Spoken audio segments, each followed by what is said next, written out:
नमस्कार, आप live cities देख रहे हैं। मैं हूं जय शुक्ला। बिहार में क्या शराबबंदी कानून खत्म हो जाए? क्या बिहार में नीतीश कुमार ने जो पहल कर रखी है शराबबंदी कानून वाली, उस कानून का कोई फायदा नहीं है?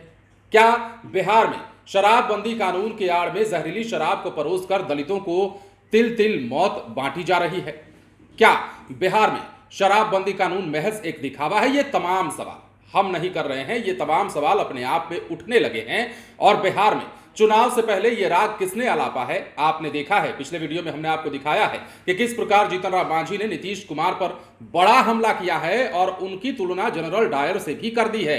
और ये तक कहा है कि जनरल डायर टाइप सबको एक लाइन में खड़ा कीजिए और गोली मार दीजिए। अब देखिए, बिहार में 75% आरक्षण वाला बिल तो पास हो गया, राज्यपाल ने भी मंजूरी दे दी और इसके बाद अब इस पर तो सियासत हो ही रही है। लेकिन इस बीच जीतन राम मांझी ने दलितों को आधार बनाकर नीतीश कुमार को कड़ी कड़ी सुनाई है, खरी खरी सुनाई है और बड़ी बातें भी कही हैं। देखिए, ट्वीट हालांकि आपने सुन लिया है, ट्वीट देखा भी है मांझी का, लेकिन हम चाहते हैं कि एक बार फिर से जीतन राम मांझी के इस ट्वीट को पढ़िए और समझिए कि इनके मन में क्या चल रहा है, ये कहना क्या चाहते हैं दलितों को आधार बना करके। अब देखिए, लिखते हैं, जहरीली शराब के नाम पर दलितों को थोड़ी थोड़ी मौत क्यों बांट रहे हैं नीतीश जी?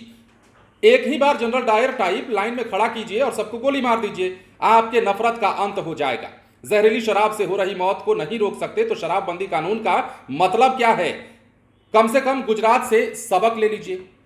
जीतन राम मांझी बीजेपी के सहयोगी हैं, फिलहाल तो एनडीए का हिस्सा हैं और गुजरात को जो है उदाहरण के तौर पर पेश कर रहे हैं, बता रहे हैं कि नीतीश कुमार जो हैं बिहार में गुजरात टाइप शराबबंदी कानून अगर लागू कर सकते हैं तो करें, अन्यथा इस कानून का कोई भी मतलब नहीं है। आधार किसे बनाया है? दलितों को।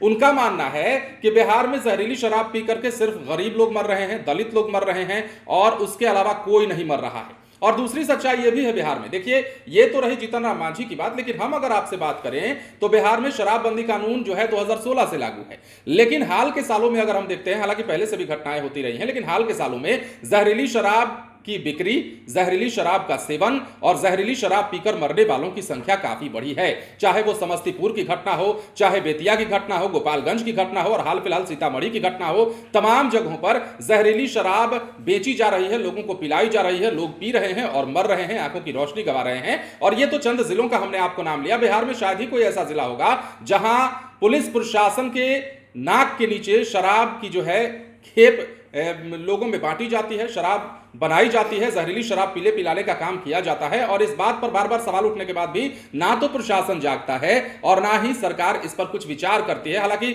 2-3 दिन या 2-4 घंटे कार्रवाई को लेकर के खानापूर्ति की जाती है, एक खानापूर्ति ही कह सकते हैं उसको, क्योंकि पुलिस को बार बार एक्टिव किया जाता है, पुलिस बार बार एक्शन लेती है। लेकिन उसके बाद अगर उसी इलाके में शराब की बिक्री हो रही है, जहरीली शराब बनाई जा रही है, तो इसके पीछे जिम्मेदार कौन है? आम नागरिक तो हो नहीं सकता। अब ऐसे में जीतन राम मांझी ने सवाल तो किया ही है, लेकिन हम उनके बयान का जिक्र इसलिए कर रहे हैं, वीडियो तो हमने आपको दिखाया है, खबर आपको बताई है, लेकिन हम ये टटोलना चाहते थे कि जीतन राम मांझी के मन में क्या चल रहा है। क्या बिहार में शराबबंदी कानून को खत्म कर देना चाहिए? और इसकी वकालत तो जीतन राम मांझी शुरू से करते रहे हैं, जब तक नीतीश कुमार के साथ थे तब भी रह रहकर जीतन राम मांझी बयान देते रहते थे शराबबंदी कानून को लेकर के। उनका कहना था कि थका हारा मजदूर आएगा तो पिएगा, नहीं तो करेगा क्या?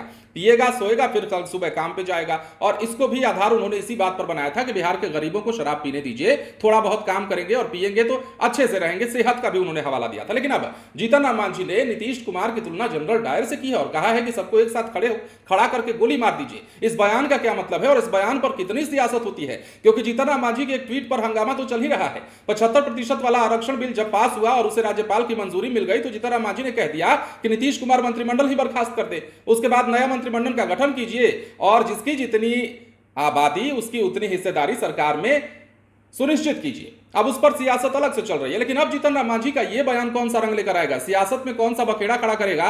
जदयू के नेता क्या कहेंगे, तेजस्वी के नेता इस पर क्या कहेंगे, इसका भी इंतजार रहेगा। फिलहाल बने रहे लाइव सिटीज के साथ।